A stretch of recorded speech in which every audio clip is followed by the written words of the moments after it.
तल्ली दुर्गा भवानी कोल्लू विन्नाई पुण्य भूमि पे मी अंदरीनी कलवड़म नाकू आनंदमुगा उन्नति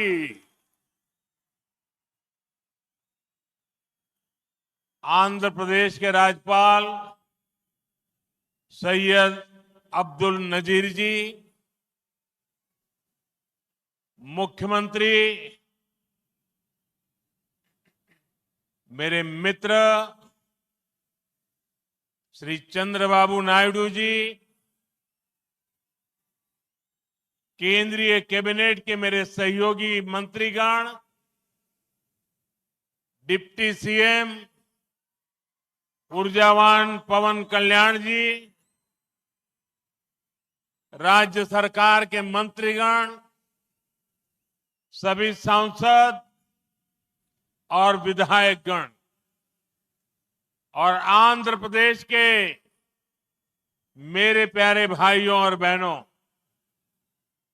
आंध्र प्रदेश गवर्नर सैयद अब्दुल नजीर गारू, मुख्यमंत्री ना मित्रुలు చంద్రబాబు నాయుడు గారు, కేంద్ర మంత్రివర్గంలో నా సహచర మంత్రులు, డిప్యూటీ ముఖ్యమంత్రి శక్తివంతుడు పవన్ కళ్యాణ్ గారు, రాష్ట్ర మంత్రులు, ఎంపీలు, ఎమ్మెల్యేలు మరియు ఆంధ్రప్రదేశ్ రాష్ట్రానికి చెందిన నా ప్రియమైన సోదర సోదరీమణులారా, आज जब मैं इस अमरावती की पुण्य भूमि पर खड़ा हूं तो मुझे केवल एक शहर नहीं दिख रहा, मुझे एक सपना सच होते दिख रहा है। एक नया अमरावती, एक नया आंध्र। अमरावती वो धरती है जहां परंपरा और प्रगति दोनों साथ चलते हैं, जहां बौद्ध विरासत की शांति भी है और विकसित भारत के निर्माण की ऊर्जा भी है। आज यहां करीब 60,000 करोड़ रुपए के प्रोजेक्ट का शिलान्यास और लोकार्पण किया गया है। ये प्रोजेक्ट सिर्फ कंक्रीट का निर्माण नहीं है, ये आंध्र प्रदेश की आकांक्षाओं की, विकसित भारत की उम्मीदों की मजबूत नींव भी है। मैं भगवान वीरभद्र,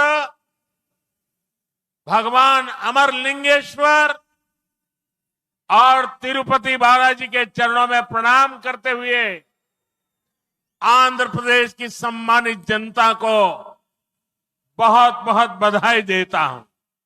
मुख्यमंत्री चंद्रबाबू नायडू गारू और पवन कल्याण जी को भी मैं बहुत बहुत शुभकामनाएं देता हूं। అమరావతి అనే పుణ్యభూమిపై ఈ రోజు నేను నిలబడి ఉన్నప్పుడు నాకు కనిపిస్తున్నది ఒక నగరం మాత్రమే కాదు, నాకు ఒక కల నిజమవుతుంది అన్న భావన కలుగుతుంది। ఒక కొత్త అమరావతి, ఒక కొత్త ఆంధ్రప్రదేశ్। అమరావతి అంటే సాంప్రదాయం మరియు పురోగతి కలిసి నడిచే భూమి। ఇక్కడ బౌద్ధ వారసత్వం యొక్క శాంతి ఉంది, అలాగే వికసిత భారతదేశాన్ని నిర్మించుకోగలిగిన శక్తి కూడా ఉంది। ఇవాళ సుమారు 60,000 కోట్ల రూపాయలు విలువైన ప్రాజెక్టులకి శంకుస్థాపనలు మరియు ప్రారంభోత్సవ కార్యక్రమాలు చేస్తున్నాం। ఇవి కేవలం కాంక్రీట్ నిర్మాణాలు మాత్రమే కావు, ఇవి ఆంధ్రప్రదేశ్ ఆశలకు మరియు వికసిత భారతదేశ ఆశయాలకు ఒక బలమైన పునాది వేయబోతుంది।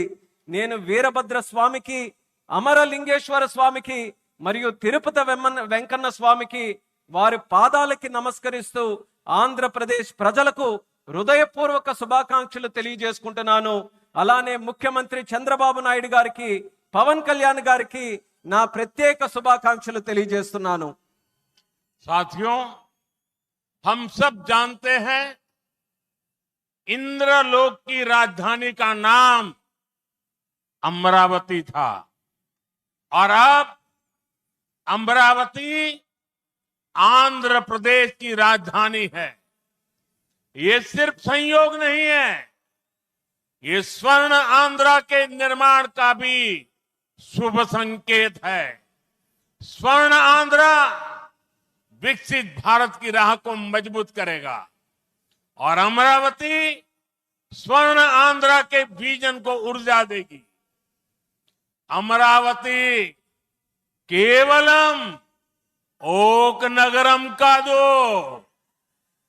अमरावती ओक शक्ति आंध्र प्रदेश नु आधुनिक प्रदेश का मार्चे शक्ति, आंध्र प्रदेश नु अधुनातन प्रदेश గా మార్చే శక్తి। మిత్రులారా, ఇంద్రుడు తాలూకా రాజధాని పేరు అమరావతి అని మన అందరికీ కూడా తెలుసు. ఇప్పుడు అమరావతి మన ఆంధ్రప్రదేశ్ రాష్ట్రానికి రాజధానిగా నిలిచింది. ఇది కేవలం యాదృచ్ఛికం కాదు, ఇది స్వర్ణ ఆంధ్రప్రదేశ్ రాష్ట్ర నిర్మాణానికి శుభ సూచకం అనేది తెలియజేస్తున్నాను. స్వర్ణాంధ్ర వికసిత భారతదేశ సంకల్పానికి బలమిస్తుంది. అలానే అమరావతి మన స్వర్ణాంధ్ర విజన్ కు శక్తినిస్తుంది. అమరావతి అంటే కేవలం ఒక నగరం కాదు, అమరావతి ఒక శక్తి. ఆంధ్రప్రదేశ్ కు ఆధునిక ఆంధ్రప్రదేశ్ గా అధునాతన ఆంధ్రప్రదేశ్ గా మార్చే శక్తి అని తెలియజేస్తున్నాను. साथियों, अमरावती एक ऐसा शहर होगा जहां आंध्र प्रदेश के हर नौजवान के सपने साकार होंगे। Information technology, artificial intelligence, green energy, clean industry, शिक्षा और स्वास्थ्य, आने वाले कुछ सालों में इन सारे सेक्टर्स में अमरावती एक लीडिंग सिटी बनकर खड़ा होगा। इन सारे सेक्टर्स के लिए जो भी इंफ्रास्ट्रक्चर जरूरी होगा, केंद्र सरकार उसे रिकॉर्ड स्पीड से पूरा करने में राज्य सरकार की पूरी मदद कर रही है। మిత్రులారా, అమరావతి అనేది ప్రతి ఆంధ్ర యువకుడి కలలు నిజమయ్యే నగరంగా తయారవబోతుంది. Information technology, artificial intelligence, green energy, clean industries, విద్య, ఆరోగ్య రంగాల్లో రానున్న రోజుల్లో అమరావతి దేశంలోనే ప్రధాన నగరంగా నిలవబోతుంది. ఈ రంగాల కోసం అవసరమైన మౌలిక వసతులు నిర్మించడానికి కేంద్ర ప్రభుత్వం రికార్డ్ స్పీడ్ తో పనులు పూర్తి చేయడానికి రాష్ట్ర ప్రభుత్వానికి సంపూర్ణ సహకారం అందించబోతుందని తెలియజేస్తున్నాను. अभी हमारे चंद्रबाबू जी टेक्नोलॉजी को लेकर के मेरी भारी तारीफ कर रहे थे, लेकिन मैं आज एक रहस्य बता देता हूं। जब मैं गुजरात में नया मुख्यमंत्री बना तो मैं बाबू हैदराबाद में बैठ करके किस किस प्रकार के इनिशिएटिव ले रहे हैं उसका बड़ा बारीकी से अध्ययन करता था और मैं उसमें से बहुत कुछ सीखता था और उसे आज मुझे लागू करने का अवसर मिला है। मैं लागू कर रहा हूं। ఇప్పుడు చంద్రబాబు గారు మీ అందరి ముందు నాకు టెక్నాలజీ నాతో మొదలైందన్నట్టుగా ప్రశంసిస్తున్నారు. కానీ నేను మీ అందరికీ కూడా ఒక రహస్యం చెప్తాను. నేను సరికొత్తగా ముఖ్యమంత్రి అయినటువంటి రోజుల్లో గుజరాత్ లో ఉన్నప్పుడు అప్పుడు చంద్రబాబు నాయుడు గారు ఆంధ్రప్రదేశ్ లో హైదరాబాద్ లో ఐటీని ఏ రకంగా డెవలప్ చేస్తున్నారో నేను క్లోజ్ గా అబ్జర్వ్ చేసి అధికారులను కూడా పెట్టి అబ్జర్వ్ చేయించి ఆ రోజు నేను చాలా దగ్గరగా తెలుసుకున్నటువంటి విషయాలు మళ్ళీ తిరిగి ఈ రోజు ఆంధ్రప్రదేశ్కి వచ్చి మళ్ళీ మీ అందరి ముందు ఈ రోజు నేను చేయగలుగుతున్నాను అనేది తెలియజేస్తున్నాను. और मैं अपने अनुभव से कहता हूं, फ्यूचर टेक्नोलॉजी हो, बहुत बड़े स्केल पर काम करना हो और जल्दी से इसे जमीन पर उतारना हो तो वो काम चंद्रबाबू उत्तम से उत्तम तरीके से कर सकते हैं. అలాగే నా అనుభవంతో చెప్తున్నాను, పెద్ద స్కేల్లో ప్రాజెక్టులు చేయాలన్నా తొందరగా అవి పూర్తి చేయాలన్నా మంచి క్వాలిటీతో అవన్నీ కూడా పూర్తి చేయాలన్నా దేశంలో చంద్రబాబు నాయుడు గారి కంటే దాంట్లో మిన్న మరెవ్వరూ కూడా లేరు అనేది ఈ సభాముఖంగా తెలియజేస్తున్నాను. साथियों, 2015 में मुझे प्रजा राजधानी का शिलान्यास करने का अवसर मिला था। बीते सालों में केंद्र सरकार ने हर प्रकार से अमरावती के लिए मदद दी है। यहां बेसिक इंफ्रास्ट्रक्चर के निर्माण के लिए सभी कदम उठाए गए। अब चंद्रबाबू गारू के नेतृत्व में राज्य सरकार बनने के बाद सारे ग्रह जो लगे थे अब हट गए हैं।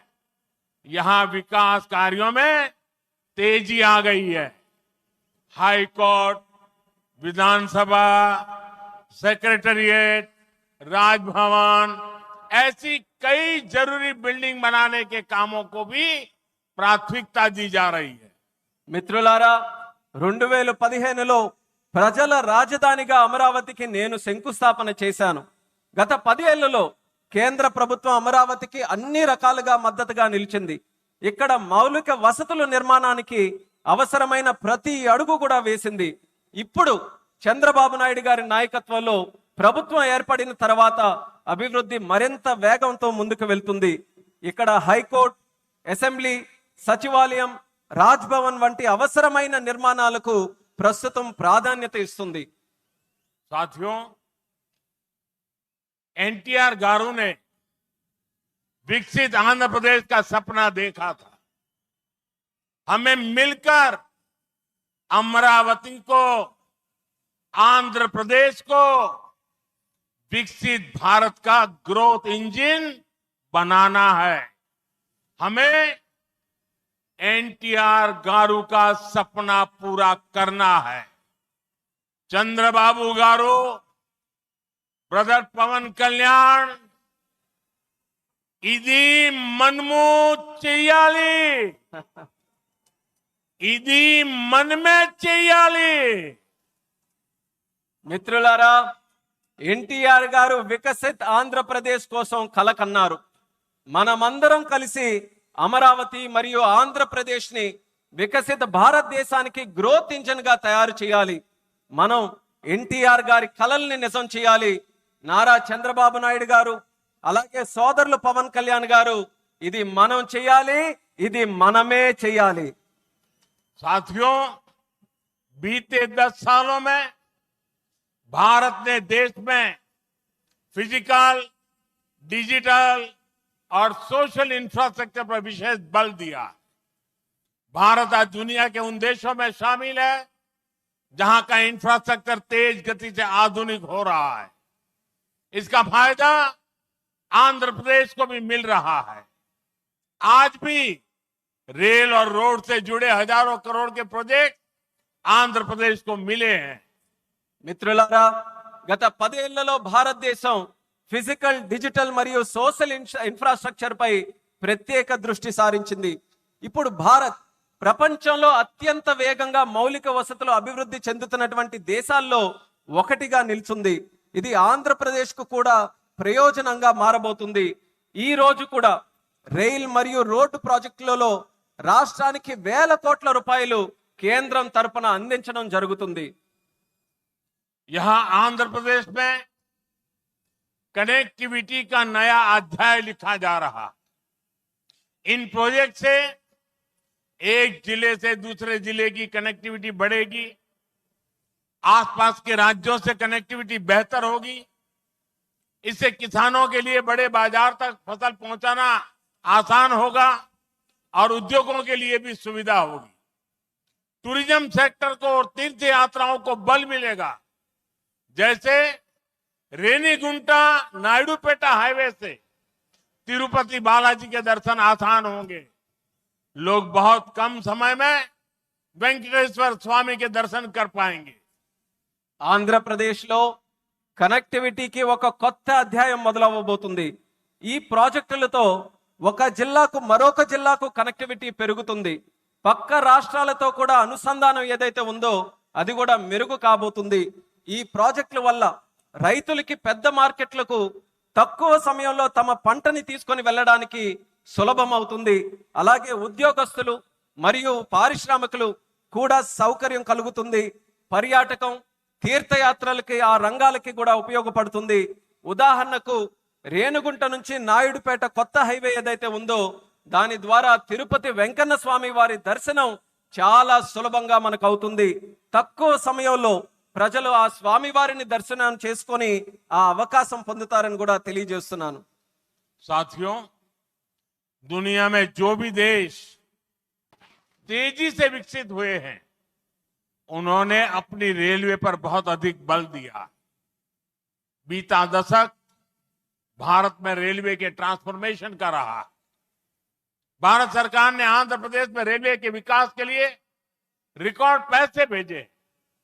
वर्ष 2009 से 2014 तक आंध्र प्रदेश और तेलंगाना के लिए रेलवे का कुल बजट 900 करोड़ रुपए से भी कम था, जबकि आज सिर्फ आंध्र का ही रेल बजट 9,000 करोड़ रुपए से ज्यादा का, यानी करीब 10 गुना से ज्यादा की बढ़ोतरी हुई है। మిత్రులారా, ప్రపంచంలో వేగంగా అభివృద్ధి చెందిన దేశాలు ఏవైతే ఉన్నాయో అవన్నీ కూడా తమ రైల్వే మీద చాలా ప్రాముఖ్యత సారించారు. గత దశాబ్దంలో భారతదేశంలో కూడా రైల్వే మీద ఎక్కువగా పరివర్తన జరిగింది. కేంద్ర ప్రభుత్వం ఆంధ్రప్రదేశ్ రైల్వే అభివృద్ధికి కూడా రికార్డు స్థాయిలో నిధులు మంజూరు చేయడం జరిగింది. 2009 నుంచి 14 వరకు ఆంధ్రప్రదేశ్ మరియు తెలంగాణ కలిసి ఉన్నప్పుడు రాష్ట్రం తాలూకా బడ్జెట్ కేవలం 900 కోట్లు కూడా ఉండేది కాదు. కానీ ఇప్పుడు కేవలం ఆంధ్రప్రదేశ్ కు మాత్రమే రైల్వే బడ్జెట్ 9,000 కోట్ల దాటి ఈ రోజు అందిస్తున్నాం. అంటే ముందు కంటే 10 రెట్లు ఎక్కువ బడ్జెట్ అభివృద్ధి జరుగుతుందని తెలియజేస్తున్నాను. साथियों, रेलवे के बढ़े हुए बजट से आंध्र प्रदेश में रेलवे का 100% इलेक्ट्रिफिकेशन हो चुका है। यहां 8 जोड़ी आधुनिक वंदे भारत ट्रेनें चल रही है। साथ ही आधुनिक सुविधाओं वाली अमृत भारत ट्रेन भी आंध्र प्रदेश से होकर गुजरती है। बीते 10 साल में आंध्र प्रदेश में 750 से अधिक रेल फ्लाईओवर और अंडरपास बनाए गए हैं। इसके अलावा आंध्र प्रदेश के 70 से ज्यादा रेलवे स्टेशनों को अमृत भारत स्टेशन योजना के तहत विकसित किया जा रहा है। మిత్రులారా, ఈ పెంచిన రైల్వే బడ్జెట్ వల్ల ఆంధ్రప్రదేశ్ లో 100% ఎలక్ట్రిఫికేషన్ మనం పూర్తి చేసుకున్నాం. ఇక్కడ 8 సరికొత్త వందే భారత్ ట్రైన్లు ప్రారంభమయ్యాయి. దానితో పాటు ఆధునిక వసతులతో కలిగి ఉన్న అమృత్ భారత్ రైళ్లు కూడా ఆంధ్రప్రదేశ్ నుంచి వెళ్తుంది. గత 10 ఏళ్లలో 750 కంటే ఫ్లైఓవర్ బ్రిడ్జ్లు గాని అండర్ పాసేజీలు గాని రైల్వేస్ లో నిర్మించబడింది.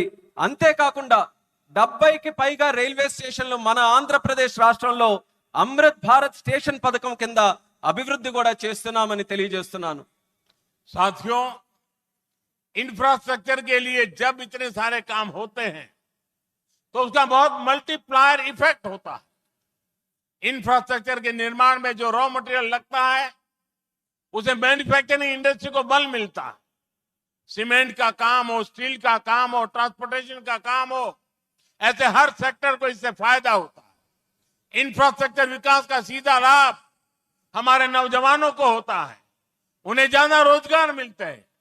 आंध्र प्रदेश के भी हजारों युवाओं को इन इंफ्रा प्रोजेक्ट से रोजगार के नए मौके मिल रहे हैं। మిత్రులారా, ఇంత భారీ స్థాయిలో మౌలిక వసతులు అభివృద్ధి జరగడం వల్ల ఆర్థిక వ్యవస్థలో మల్టీప్లయర్ ఎఫెక్ట్ ఏర్పడుతుంది. నిర్మాణ రంగంలో కావలసిన రా మెటీరియల్స్ సిమెంట్ అయినా స్టీల్ అయినా రవాణా వంటి రంగాలకు గణనీయమైన డిమాండ్ ఏర్పడుతుంది. దీనివల్ల తయారీ పరిశ్రమలకు బలం ఏర్పడుతుంది. ఈ పరిశ్రమల ద్వారా మన యువతకు నేరుగా ఉద్యోగ అవకాశాలు పెరుగుతాయి. ఆంధ్రప్రదేశ్ లో వేలాది మంది యువకులకు ఈ ప్రాజెక్టుల వల్ల సరికొత్త ఉపాధి అవకాశాలు కూడా లభిస్తాయని తెలియజేస్తున్నాను. साथियों, मैंने लाल किले से कहा था कि विकसित भारत का निर्माण गरीब, किसान, नौजवान और नारी शक्ति इन 4 पिलर्स पर होगा। एनडीए सरकार की नीति के केंद्र में 4 पिलर सबसे अहम है। हम विशेषकर किसानों के हितों को बड़ी प्राथमिकता देते हुए काम कर रहे हैं। किसानों की जेब पर बोझ ना पड़े, और इसलिए बीते 10 सालों में केंद्र सरकार ने सस्ती खाद देने के लिए करीब 12 लाख करोड़ रुपए खर्च किए। हजारों नए और आधुनिक बीज भी किसानों को दिए। पीएम फसल बीमा स्कीम के तहत आंध्र प्रदेश के किसानों को अब तक 5,500 करोड़ रुपए का क्लेम मिल चुका है। पीएम किसान सम्मान निधि के तहत भी आंध्रा के लाखों किसानों के खाते में 17,500 करोड़ रुपए से ज्यादा पहुंचे हैं। మిత్రులారా, నేను ఎర్రకోట నుంచి స్పష్టంగా చెప్పాను, వికసిత్ భారత్ నిర్మాణం కావాలంటే పేదవాడు, రైతు, యువకుడు, మహిళా శక్తి ఈ 4 స్తంభాలపై ఆధారపడి ఉంటుంది. ఎన్డీఏ ప్రభుత్వ విధానాల్లో కూడా ఈ 4 స్తంభాలు కేంద్ర బిందువుగా పెట్టుకొని పనిచేస్తున్నాం. రైతు ప్రయోజనాలు అత్యంత ప్రాధాన్యత తీసుకుంటూ మేమందరం కూడా కేంద్రంలో పనిచేస్తున్నాం. రైతు జేబులకి భారం పడకుండా ఆ ఉద్దేశంతో గత 10 ఏళ్లలో ఎరువుల కోసం ఏకంగా 12 లక్షల కోట్ల రూపాయలు ఖర్చు కేంద్ర ప్రభుత్వం చేసింది. 1000కి పైగా సరికొత్త మరియు ఆధునిక విత్తనాలు కూడా రైతులకి అందించబడ్డాయి. పిఎం పంట బీమా యోజన కింద ఆంధ్రప్రదేశ్ రైతులకు ఇప్పటి వరకు 5,500 కోట్లు నష్టపరిహారం కూడా చెల్లించాం. పిఎం కిసాన్ సమ్మాన్ నిధి ద్వారా లక్షలాది మంది ఆంధ్రప్రదేశ్ రైతుల ఖాతాల్లో 17,500 కోట్ల వరకు వాళ్ళందరికీ కూడా నిధులు జమ చేశామన్నది గర్వంగా తెలియజేస్తున్నాను. साथियों, आज पूरे देश में सिंचाई के प्रोजेक्ट्स का जाल बिछाया जा रहा है। रिवर लिंकिंग का काम भी, उसका अभियान भी शुरू किया गया। हमारा लक्ष्य है कि हर खेत को पानी मिले, किसानों को पानी की दिक्कत ना हो। यहां नई सरकार बनने के बाद पोलवरम प्रोजेक्ट में भी नई गति आई। आंध्र प्रदेश के लाखों करोड़ों लोगों का इस प्रोजेक्ट से जीवन बदलने वाला है। पोलवरम प्रोजेक्ट तेजी से पूरा हो, इसके लिए केंद्र के एनडीए सरकार से राज्य सरकार को पूरी मदद दी जा रही है. మిత్రులారా, దేశవ్యాప్తంగా ఇరిగేషన్ ప్రాజెక్టులు నిర్మిస్తున్నాం. అలాగే నదుల అనుసంధాన కార్యక్రమం కూడా మేము ప్రారంభించాం. మా లక్ష్యం ప్రతి పొలానికి నీరు అందించాలి, రైతుకి నీటి సమస్య అనేది రాకూడదు. ఇప్పుడు రాష్ట్రంలో ఎన్డీఏ ప్రభుత్వం ఏర్పడిన తర్వాత పోలవరం ప్రాజెక్టు పనుల్లో కూడా వేగం మరింత పుంజుకుంది. ఈ ప్రాజెక్టు ద్వారా లక్షలాది కోట్లాది మంది ప్రజలు, రైతుల తాలూకా జీవితం మారబోతుంది. పోలవరం ప్రాజెక్టు త్వరగా పూర్తవ్వాలని కేంద్ర ఎన్డీఏ ప్రభుత్వం అలాగే రాష్ట్ర ఎన్డీఏ ప్రభుత్వం పూర్తిగా సహకారంతో కలిసిమెలిసి పనిచేస్తాయని తెలియజేస్తున్నాను. साथियों, आंध्र की धरती ने दशकों से भारत को स्पेस पावर बनाने में बहुत बड़ी भूमिका निभाई है। श्रीहरिकोटा से जब जब कोई मिशन लॉन्च होता है तो कोटि कोटि भारतीयों को गर्व से भर देता है। करोड़ों भारतीय नौजवानों को यह क्षेत्र स्पेस के प्रति आकर्षित करता रहा है। अब आज देश को, हमारे डिफेंस सेक्टर को मजबूत करने वाला नया संस्थान भी मिला है। कुछ देर पहले हमने डीआरडीओ की नई मिसाइल टेस्टिंग रेंज की आधारशिला रखी है। नागया लंका में बनने जा रही नवदुर्गा टेस्टिंग रेंज मां दुर्गा की तरह देश की डिफेंस पावर को शक्ति देगी। मैं इसके लिए भी देश के वैज्ञानिकों को, आंध्र प्रदेश के लोगों को बधाई देता हूं. మిత్రులారా, మన ఆంధ్ర భూమి దశాబ్దాలుగా భారతదేశానికి అంతరిక్ష శక్తి అవతరించడంలో ప్రధాన పాత్ర పోషిస్తుంది. శ్రీహరికోట నుంచి లాంచ్ అయ్యే ప్రతి రాకెట్ ప్రయోగం కోట్లాది మంది భారతీయుల్ని గర్వపడేలా చేస్తుంది. అలాగే కోట్లాది మంది భారతదేశ యువకులను ఈ అంతరిక్ష రంగం ఇప్పుడు ఆకర్షిస్తుంది. ఇప్పుడు దేశ రక్షణను బలోపేతం చేసే ఒక కొత్త సంస్థను కూడా మనం ప్రారంభిస్తున్నాం. కొద్దిసేపటి క్రితం DRDO Navadurga missile launching range కి శంకుస్థాపన చేశాం. నాగాలంకలో నిర్మించబోయే ఈ కేంద్రం మన కనకదుర్గమ్మల దేశ రక్షణకు శక్తిని నిరంతరం కూడా ఇస్తుంది. ఇందుకు శాస్త్రవేత్తలకు ఆంధ్ర రాష్ట్ర ప్రజలకు హృదయపూర్వకమైనటువంటి అభినందనలు నేను తెలియజేస్తున్నాను. साथियों, आज भारत की ताकत सिर्फ हमारे हथियार ही नहीं है, बल्कि हमारी एकता भी है। एकता का यही भाव हमारे एकता मॉल्स में मजबूत होता है। देश के अनेकों शहरों में एकता मॉल्स बनाए जा रहे हैं। मुझे खुशी है कि अब विशाखापट्टनम में भी एकता मॉल बनेगा। इस एकता मॉल में देश भर के कारीगरों, हस्तशिल्पियों के बड़े प्रोडक्ट एक ही छत के नीचे मिलेंगे।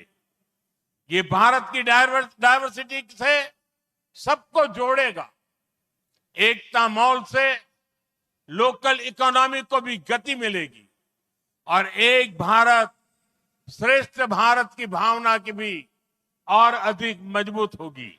మిత్రులారా, ఈ రోజు భారత్ యొక్క శక్తి కేవలం ఆయుధాల్లోనే లేదు, మన ఐక్యతలో కూడా ఉంటుంది. ఈ ఐక్యత భావమే మన ఏక్తా మాల్స్ కు మరింత బలోపేతం చేస్తుంది.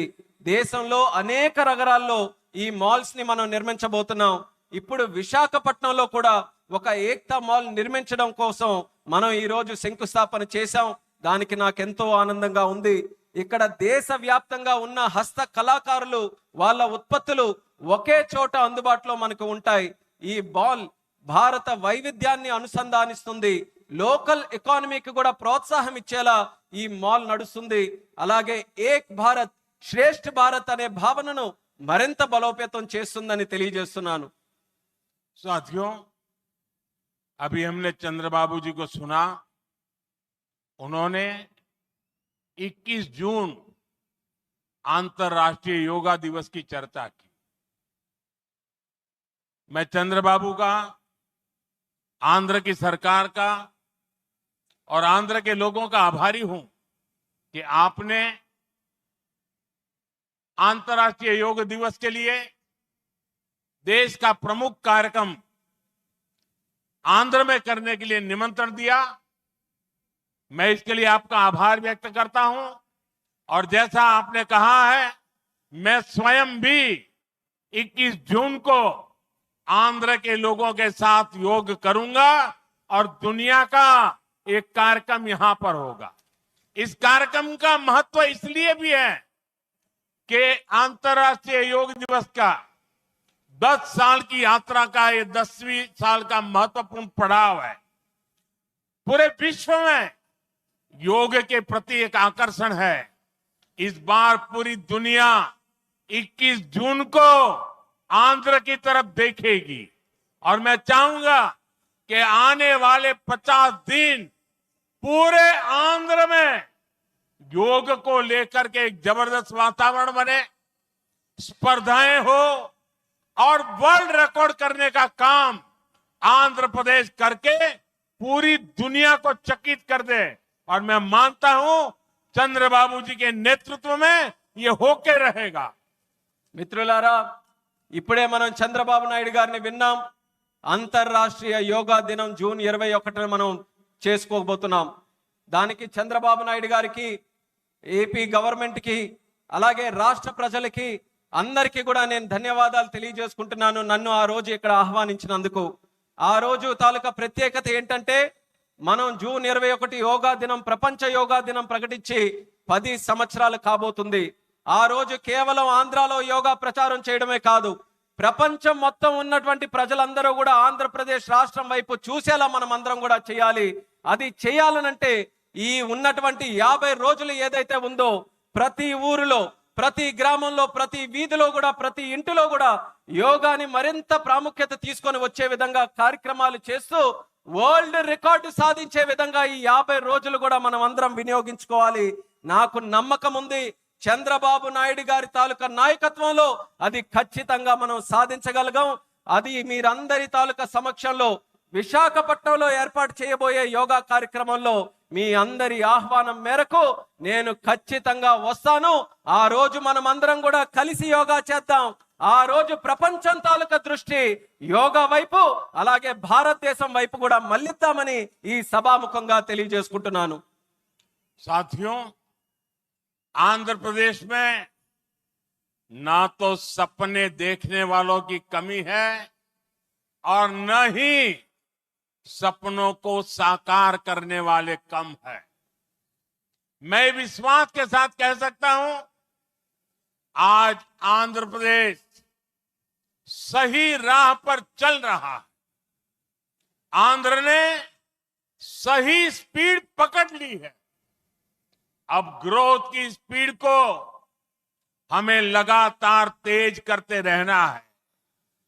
और मैं कह सकता हूं, जैसा बाबू ने 3 साल में अमरावती के निर्माण का जो सपना देखा है, इसका मतलब ये 3 साल की सिर्फ अमरावती की गतिविधि आंध्र प्रदेश के जीडीपी को कहां से कहां पहुंचा देगी, ये मैं साफ देख रहा हूं। मैं आंध्र प्रदेश की जनता को, यहां जो मेरे सहयोगी बैठे हैं, सभी को फिर आश्वस्त करता हूं, आंध्र प्रदेश की प्रगति के लिए आप मुझे हमेशा अपने साथ कंधे से कंधा मिलाकर चलते हुए देखेंगे। एक बार फिर आप सभी को बहुत बहुत शुभकामनाएं। मी अंदरी ఆశీర్వాదముతో ఈ కుటుంబీ ఆంధ్రప్రదేశ్ అభివృద్ధికి కట్టుబడి ఉన్నది. ధన్యవాద్. మిత్రులారా, ఆంధ్రప్రదేశ్లో కలలు కనే వాళ్ళ సంఖ్య తక్కువేమీ కాదు. అలానే ఆ కలలను నిజం చేసే వాళ్ళకి కూడా తక్కువేమీ కాదు. నేను నమ్మకంతో చెప్తున్నాను, ఇవాళ ఆంధ్రప్రదేశ్ ఒక సరైన మార్గంలో నడుస్తుంది. అలానే సరైన వేగంతో ముందుకు వెళ్తుంది. ఈ అభివృద్ధి వేగాన్ని మనం అందరం కొనసాగించాలి, అలానే పెంచుతూ ఉండాలి. ఇప్పుడే చంద్రబాబు నాయుడు గారు మాట్లాడుతూ చెప్పారు, 3 సంవత్సరాల్లో అమరావతి తాలూకా పనుల్ని పూర్తి చేస్తామని. నేను ఊహిస్తున్నాను, 3 సంవత్సరాల్లో అమరావతి పూర్తయిన తర్వాత ఆంధ్రప్రదేశ్ రాష్ట్రం తాలూకా జీడిపి ఏ స్థాయికి వెళ్తుందో ఒక్కసారి నేను ఊహించగలను. అది ఆంధ్రప్రదేశ్ రాష్ట్రం తాలూకా చరిత్రను మార్చబోతుందని తెలియజేస్తున్నాను. అందుకని ఆంధ్రప్రదేశ్ రాష్ట్ర ప్రజలకు, ఇక్కడ కూర్చున్న నా సహచరులకు నేను నమ్మకం కల్పిస్తున్నా, ఆంధ్రప్రదేశ్ రాష్ట్ర అభివృద్ధిలో మీ భుజంతో పాటు నా భుజం కూడా కలిపి పనిచేస్తానని నమ్మకంతో ఈ సందర్భంగా తెలియజేస్తున్నాను. మీ అందరికీ మరొక్కసారి నా హృదయపూర్వక శుభాకాంక్షలు తెలియజేస్తున్నాను. మీ అందరి ఆశీర్వాదంతో ఈ కూటమి ఆంధ్రప్రదేశ్ అభివృద్ధికి ఎల్లప్పుడూ కూడా కట్టుబడి ఉంటుంది. మీ అందరికీ కూడా నా ధన్యవాదాలు. భారత్ మాతా కీ జై. భారత్ మాతా కీ జై. భారత్ మాతా కీ జై. వందే మాతరం. వందే మాతరం. వందే మాతరం. వందే మాతరం. వందే మాతరం. వందే మాతరం. వందే మాతరం. వందే మాతరం.